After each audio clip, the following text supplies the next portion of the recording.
Hello and welcome to Newsweek South Asia, your one-stop destination for in-depth analysis of security challenges, regional conflicts and the evolving threat of terrorism. Let's take a look at the headlines first. Imran Khan missing from public view, Pakistan edges toward political meltdown. NIA raids widen Red Fort blast probe, Pakistani links emerge in expanding terror plot. And youth of POGB rise against decades of state oppression.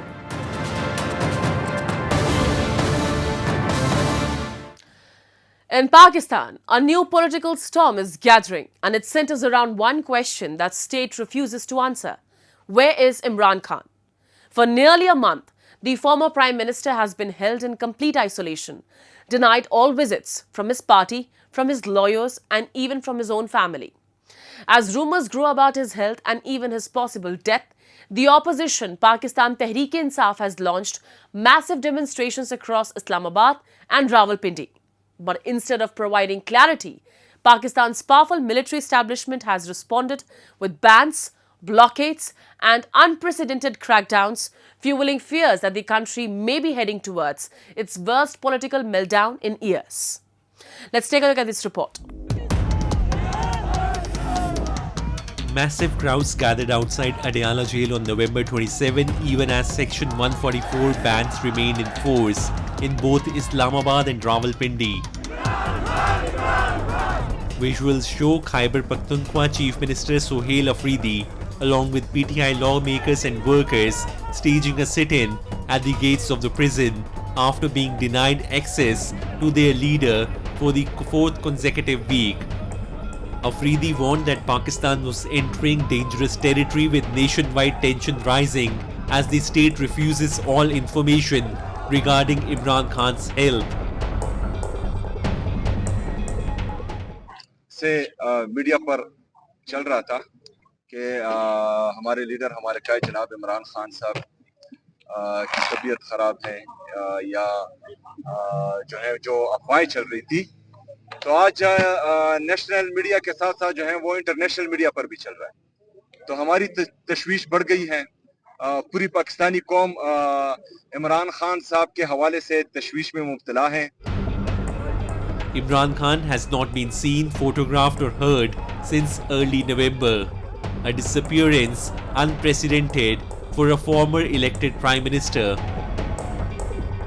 Television channels have been ordered not to show his image and court appearances take place behind closed doors. His prolonged isolation has become the center of growing public alarm. PTI leaders say he is being kept completely cut off from his lawyers, from his family, and from any form of communication. Human rights groups warn that such incommunicado detention amounts to psychological torture when carried out for weeks without oversight. They stress that the mental strain of enforced isolation is often more damaging than any physical hardship. माशाल्लाह ठीक थी, गुस्से में थे, disturb इस तरह थे कि गुस्से में इसलिए थे कि इन्होंने आइसोलेशन कहते हैं, ये फिजिकल टॉर्चर से मेंटल टॉर्चर ज़्यादा बुरा होता है। और इवन आप अगर ह्यूमन राइट्स के जो आप रूल्स देखें ना, उसमें ये भी टॉर्चर में ही कंसिडर होता है जो आजकल कर रहे हैं। Authorities in Islamabad have extended a 2-month ban on public gatherings. Rawalpindi has imposed its own restrictions, citing imminent threats. Intelligence reports accessed by local media warn that large-scale anti-establishment uprisings could erupt if Khan's condition remains unknown. The government of Shehbaz Sharif, accused widely of being installed through pre-poll engineering, has failed to calm fears. Instead, its bans and blockades have strengthened PTI's narrative that Pakistan is being run entirely by the military under General Asim Munir. Very unfortunate. तकरीबन आज उनको isolation में 1 महीना पूरा होने को है और उनकी फैमिली, उनके लॉयर्स और पाकिस्तान तहरीक इंसाफ के जो लीडरशिप है उनमें से किसी को मुलाकात करने की इजाजत नहीं दी जा रही है। ये कंप्लीटली ह्यूमन राइट्स की वायलेशन है और उनको शायद मजबूर करने की कोशिश की जा रही है कि आप हमारी टर्म्स पे जो है तो एग्री करें। This is not acceptable. The crisis is also exposing Pakistan's deeper fault line, the absolute dominance of the military establishment over elected institutions. PTI leaders say courts, including the Supreme Court, have been subjugated by the executive. Constitutional amendments pushed through by a minority coalition with questionable legitimacy have further tightened the military's grip. Even in Khyber Pakhtunkhwa, where PTI leads the provincial government, the army reportedly deployed troops during by-elections, allegedly influencing results. Pakistan's economy is collapsing, inflation is crushing households, civil liberties have been stripped away under what many Pakistanis describe as martial law plus. With no functioning parliament, no credible judiciary and no space for political activity, Pakistan's streets have become the last arena for resistance. And PTI says it will use that space regardless of the risks. PTI insiders admit that the establishment's biggest fear is a single public call from Imran Khan. Despite 2 years of crackdowns, arrests, media blackouts and intimidation, the former Prime Minister remains the most popular civilian leader in Pakistan. A single audio message, a single appearance, even a single verified photo could trigger a nationwide revolt. This, analysts say, is why the state is keeping him in complete isolation.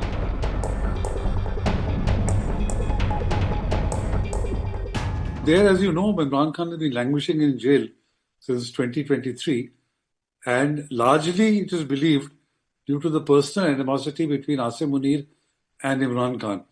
When Asim Munir was DG ISI, for reasons that are debatable, Imran Khan had him removed as DG ISI, and Asim Munir has not forgotten that humiliation. So now that he is in power, he's made sure that Imran Khan is out of the equation and kept in prison, and he will continue in prison so long as Asim Munir continues to be the army chief. People are concerned about his health, about his well-being, because otherwise, why should not the government show proof of life? Why is the government trying to create another problem?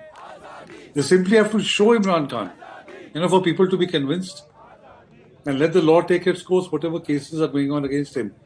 But by hiding him from public view, isolating him, in a country like Pakistan, conspiracy theories, rule the roost, and therefore these rumors are there.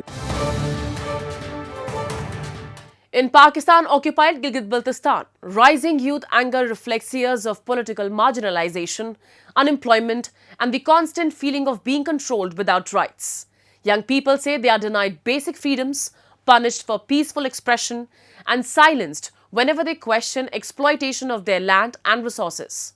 Many believe their future is slipping away under an administration that offers neither justice nor dignity, leaving an entire generation frustrated and deeply disillusioned. We have a report.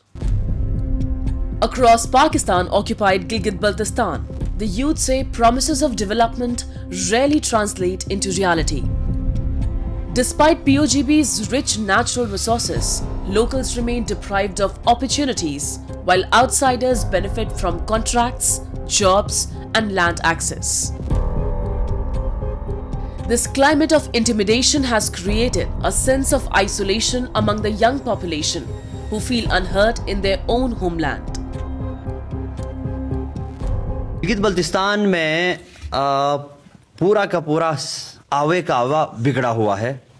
Gilgit-Baltistan में आम लोगों के पास खाने को रोटी नहीं है। गिलगित-बल्तिस्तान के लोगों के पास पीने को साफ पानी नहीं है। गिलगित-बल्तिस्तान के लोगों के पास लाइट जलाने के लिए बिजली नहीं है। गिलगित-बल्तिस्तान के लोगों के पास दुनिया की कोई भी ऐसी सहूलत इस वक्त मैसर नहीं है। और यहाँ एक चीज़ मैसर है जो सियासी अशराफिया, जो यहाँ की ब्यूरोक्रेसी अशराफिया है, वो अयाशियाँ कर रही है। गिलगित बल्तिस्तान में एक पिछली मरतबा खालिद खुर्शीद साहब की गवर्नमेंट के बाद एक गुलबर साहब की गवर्नमेंट बनी, और उस गवर्नमेंट ने 2.5 साल यहाँ की यूथ को फ्रस्ट्रेशन का शिकार बनाया, और उन्होंने अपने ही जेबे भरे, अयाशियों के सामान उन्होंने चुने और आवाम को कुछ नहीं दिया। और अभी एक निगरान सेटअप आ रहा है। निगरान सेटअप किसी भी इलाके में या किसी भी खित्ते में या किसी भी मुल्क में या किसी भी सूबे में बनता है तो एक न्यूट्रल सेटअप बनता है। बदकिस्मती से गिलगित बल्तिस्तान का जो अभी निगरान सेटअप बनने जा रहा है, वहीं से चले हुए कारतूस पुराने वजीर और मुशीर अपना दावपेच खेल रहे हैं। Frustration is further fueled by Pakistan's tight control over civic rights. Young activists claim peaceful gatherings are disrupted and those demanding fair representation are marked as troublemakers. Many believe the administration deliberately blocks growth to maintain political dominance. The perception that POGB is treated as a colony rather than a region deserving dignity and autonomy continues to spread widely among the younger generation. हम ये चाहते हैं रियासत से कि गिलगित बल्तिस्तान के लोगों के साथ 78 साला जुल्म जबर का अजाला करने का वक्त आ चुका है। अब आप लोग भी हमारे साथ नरमी का बर्ताव रखें, आप लोग भी हमारी ख्वाहिशात पर फैसले करें। आप लोग यहां जिस किसी को भी सामने लाना चाहते हैं, ये लाना बंद कर दें, ये आप लोगों का काम ही नहीं है। गिलगित बल्तिस्तान की कौम, गिलगित बल्तिस्तान की आवाम अपनी ख्वाहिश पर, अपनी मर्जी पर चुनाव करेंगे आम इंतखाबात में। यहां फ्री एंड फेयर इलेक्शन होने दे। बाकी यहां कोई भी बागी नहीं है, कोई भी बगावत नहीं करना चाहता है। रियासत से ही मुतवज्जो होता है, रियासत से ही मुतालबा करता है। रियासती इदारे क्यों कर हमें हमेशा मशकूक नजरों से देखते हैं? 78 सालों से हम आइन से महरूम होकर भी आप लोगों के साथ वफाई निभाते चल रहे हैं, फिर भी आप अपनी मर्जी के मुसल्लत कर रहे हैं हाकिम लाकर हमारे ऊपर। मैं यहां पर वाशगाफ अल्फाज में कहना चाहता हूं, रानी अतीका साहिबा है हमारी अंदर अपना उससे हुंजा से, वो तो मुस्लिम लीग नून की है। अब वो निगरान सेटअप के अंदर आ गई तो ये इलेक्शन कैसे फेयर हो सकता है? मुकम्मल वो तो हुंजा के अंदर भी और पूरी जीबी के अंदर मुस्लिम लीग नून की कैंपेन करेगी।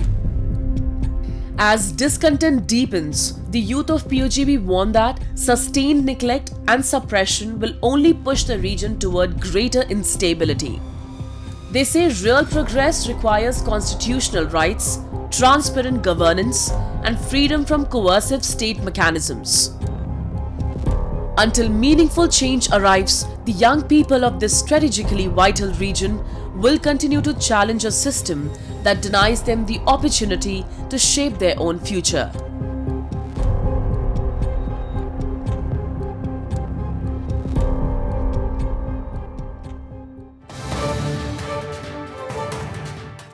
In India, fresh evidence has once again exposed how Pakistan-backed terror networks are expanding far beyond Kashmir, embedding themselves in white-collar professions, infiltrating universities, and even experimenting with drone-based and rocket-based warfare. The National Investigation Agency's latest crackdown in the Red Fort terror blast case has blown the lid of a sophisticated terror module operating across Delhi, Haryana, and Jammu and Kashmir. And as more suspects fall into the net, investigators say the fingerprints of Pakistan's intelligence agencies are becoming impossible to ignore. In this week's episode, we break down the NIA's widening probe, the arrest of new terror associates, and how Delhi police have simultaneously uncovered yet another ISI-led module targeting Indian cities. The National Investigation Agency is tightening its grip around those involved in the November 10 Red Fort terror attack, which killed 15 people and injured over 20. On December 3, a Delhi court extended the NIA custody of Jasir Bilal Wani, a key accused who allegedly provided technical support for the terror plot. Wani, a resident of Kazigund in Anantnag, was arrested in Srinagar on November 17. What investigators uncovered was alarming. Wani was allegedly modifying drones, experimenting with heavier batteries, and attempting to build rocket-type projectile systems that could be used for coordinated attacks on high-value civilian targets. This comes as part of NIA's expanding crackdown. 7 key accused have now been arrested in connection with the Red Fort blast. this has been the doctrine earlier. This has been the doctrine all the time. Right? When you look at the Mumbai attacks, when you look at the attack on the parliament, this was the modus operandi. You send in operatives, you train them, you brainwash them, they come to India, right? In the Mumbai attacks, they actually, pretended to be Hindus. And, just to give that argument that, okay, it is the Hindus who are doing it, and it's not the Muslims. So, fortunately, we caught Qasab and the whole game plan was exposed. So it is not something new which Pakistan is trying. It is something which they have been doing for a very, very long time. According to the NIA, the case is linked to a white-collar terror module uncovered by Jammu and Kashmir police. The alleged suicide bomber Umar Nabi, who blew himself up inside a Hyundai i20 using an IED, was not an ordinary radical. Umar was an assistant professor in the General Medicine Department at Al Falah University, Faridabad, a shocking reminder of how Pakistan-sponsored radicalization is penetrating India's academic and professional spaces. The NIA has seized another vehicle belonging to Umar and examined 73 witnesses, including survivors and injured victims, building what the agency calls an ironclad case of planned cross-border inspired terrorism. They may be local Indian citizens, that I agree. But the entire motivation, the entire resources, the entire planning is from across the border, and that is something which we have to look into and ensure that Pakistan is given appropriate deterrent messages that they don't repeat this again. On the evening of November 10, a high-intensity blast ripped through a slow-moving car near Red Fort Metro Station's gate number 1. The explosion killed at least 15 people, set several cars ablaze, and caused panic at one of Delhi's busiest heritage zones. The Union Cabinet, led by Prime Minister Narendra Modi, has declared the attack as a terrorist incident, issuing a directive for agencies to pursue all perpetrators with utmost urgency and professionalism. While the NIA probes the Red Fort blast, Delhi Police Special Cell has made a major breakthrough of its own. 3 terror suspects linked directly to Pakistan's Inter-Services Intelligence ISI have been arrested. The module was being operated remotely by Pakistani handler Shehzad Bhatti, a gangster turned ISI operative. The arrested suspects, Hargunpreet Singh Punjab, Vikas Prajapati Madhya Pradesh, Arif Uttar Pradesh, were linked to a grenade attack outside Gurdaspur City Police Station and had conducted reconnaissance of multiple targets. उसने उसके module को bast किया है और इसमें 3 लोग arrest किए गए हैं। ये इनमें से एक आदमी जो है वो पंजाब का है, हरगुनप्रीत सिंह 19 साल का। एक आदमी पंजाब का है, हरगुनप्रीत सिंह 19 साल का पंजाब का है। दूसरा आदमी इसमें जो है वो एक प्रजापति है, जो कि विकास प्रजापति 19 साल का, ये लड़का दतिया मध्य प्रदेश का है। और तीसरा एक आरिफ है, जो कि बिजनौर उत्तर प्रदेश का है। इनकी जो इन्वॉल्वमेंट पता लगी है वो ये लगी है कि इन्होंने अभी 25 तारीख को गुरदासपुर सिटी स्टेशन में सिटी पुलिस स्टेशन जो है उसके सामने एक हैंड ग्रेनेड फेंका गया था, वो इसी ने एग्जीक्यूट किया था और यही लड़के उसमें इन्वॉल्व थे जिनको पकड़ा गया है। Officials say this is the second Pakistan-backed module busted in just 2 months, a clear pattern of escalation. There must be still many sleeper cells which have not been activated, and it is not possible to find out which is a sleeper cell, because the very purpose of a sleeper cell is you only activate it when you need it, and these cells could have been existing for the last 10 years, 20 years, 30 years. We just don't know. So the ones which have been activated, yes, we have got hold of them. Are there any new ones? We don't know. There will be. Will there be? Yes, I'm absolutely certain. These individuals who have been caught will not be aware of other sleeper cells. That is, one sleeper cell will not know what is, who's the other sleeper cell. That is the basic security which these terrorists actually keep within their own systems. Since the Red Fort blast, security agencies across India have been placed on high alert. Raids have been conducted in Delhi, Haryana, Punjab and Jammu and Kashmir, exposing a terror pipeline that links Pakistan's intelligence networks to local radicalizers and tech-trained operatives. Investigators say Wani's drone and rocket experiments suggest that Pakistan-backed outfits are preparing for next-generation urban attacks, mirroring tactics used by foreign terror groups in the Middle East. With 7 arrests, expanding raids and ISI-linked operatives falling into the net, the Red Fort attack is now seen as part of a larger Pakistan-sponsored terror campaign targeting India's urban centers. For the NIA and Delhi police, the probe is far from over. And for India, this is yet another reminder that Pakistan's war by proxy is evolving, migrating into new professions, new technologies and new geographies.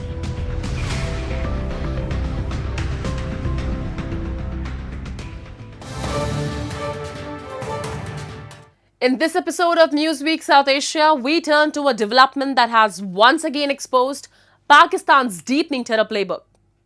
With the NIA widening its probe into the Red Fort blast and Delhi police uncovering yet another ISI-linked module, India is staring at a renewed surge of Pakistan-sponsored hybrid warfare, sleeper cells, white-collar radicalization, and urban targeted terror plots. To help us decode the larger implications of these arrests and what they reveal about Pakistan's expanding proxy network, we are joined by someone who has studied this threat landscape for years. Dr. Abhinav Pandya, founder and CEO of the Usanas Foundation, is a noted expert on terrorism, radicalization and security dynamics in Jammu and Kashmir. Hello sir, welcome to Newsweek South Asia. Let me begin by asking you, how significant is the arrest of ISI-linked operatives at a time when the Red Fort terror probe is expanding? Does this reflect a larger Pakistan-backed escalation against India? I mean, these arrests are very critical, but I'm not really surprised because Pakistan has been maintaining these sleeper cells for a very, very long duration of time in India. In fact, back in 2000s and, I guess even after late 1995, Pakistan has been maintaining its covert sleeper cells of terror groups like Jaish, Lashkar in various parts of the country, not just Jammu and Kashmir, but in Delhi, in Ahmedabad, in Rajasthan. And we have come across many cases of terrorist attacks by some of these groups like Lashkar and all through their proxies like Indian Mujahideen and all. In other parts of the country, like there were attacks in Gujarat and in Ahmedabad, there were attacks in Mumbai, there were attacks in UP, Ayodhya and Kashi and this Banaras. So I'm not really surprised. And now these things are coming out because after the Operation Sindoor, certain things have changed in Pakistan's strategic calculus. So this is, I guess, the more wider or terrorist attacks and this, countrywide terror operations. So the Delhi car blast follows a familiar pattern. Sleeper cells, hybrid warfare, cross-border handlers. Is this part of Pakistan's new terror doctrine designed to hit Indian cities while denying involvement? So I don't think it's actually a very new or a novel way. Generally, in terror operations, you have a certain command and control structure. Like there's a structure. So you will have, in the cases of cross-border terrorism, you will have a handler sitting across the border. Perhaps, like let's say in this case, maybe in Pakistan or in Turkey or Bangladesh. Then there are sleeper cells in the target country. Normally, the sleeper cells which are kept for surveillance, they're the part of the different team, and the sleeper cells and the team which actually attacks, that is a different team. And they can be one team also. It depends on the internal dynamics of the terrorist organization. Then there are local handlers, the OGWs. That's what we call all-round workers. So it's a familiar pattern, but the change that I see now is that they are fully prepared to orchestrate such things across the length and breadth of this country.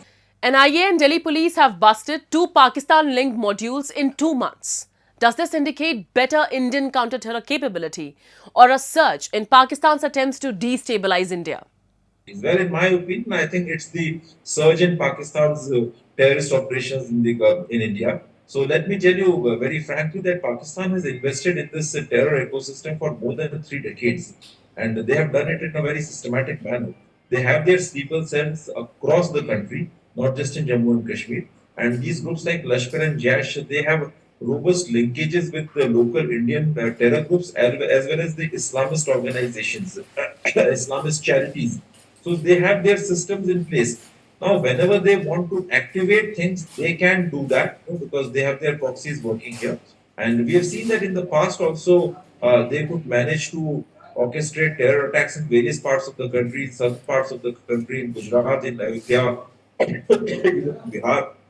So this is more like a surge. With 7 arrests in the Red Fort blast case, do these NIA raids prove that Pakistan is running multiple sleeper cells across India? Yes, Pakistan is running multiple sleeper cells across India, and now I must say that this is a very intricate web. See, there was a parallel to what happened in Faridabad in Delhi Metro.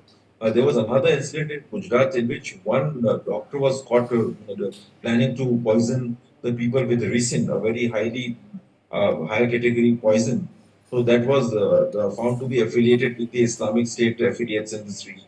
So now Pakistan's sleeper cell ecosystem is not simply confined to the groups that it is directly handling, like Lashkar Jaish and all, but also you have transnational terror groups like Al Qaeda and Al Qaeda Indian subcontinent, ISKP, spreading its tentacles across the country.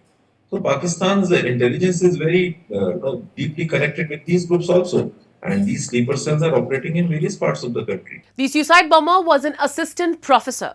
How dangerous is this trend of white-collar radicalization promoted by cross-border handlers? Well, again, here I would like to say that white-collar terrorism has always existed. If you look at the earliest terrorist commanders of Jammu and Kashmir, like Maqbool Bhatt and Hashim Quraishi and all, they were not uneducated illiterates. No, they were people who were university graduates, and some of them were masters, some of them were highly qualified people. Someone like Yasin Malik also is a master. And in the early days of Kashmir militancy, Kashmir University was the center of all these separatists. Even later, people like Omar Sheikh Saeed, who was released with Maulana Masood Azhar, and he's the member of Jaish-e-Mohammed, also Al Qaeda to a large extent. He is an LSE graduate. All the people who went on to bomb the Pentagon and Twin Towers, they were mostly very educated people. Even in the recent past in Jammu and Kashmir, if you look at Burhan Wani, he was an engineer. Thank you so much for giving us your time, sir. Thank you. And with that, we come to the end of this edition of Newsweek South Asia. We'll be back next week with more news, views and analysis from the subcontinent. Meanwhile, to keep writing to us at nwsa@anin.com. This is Shivangi Mishra signing off on behalf of the entire team of Newsweek South Asia. Goodbye and take care.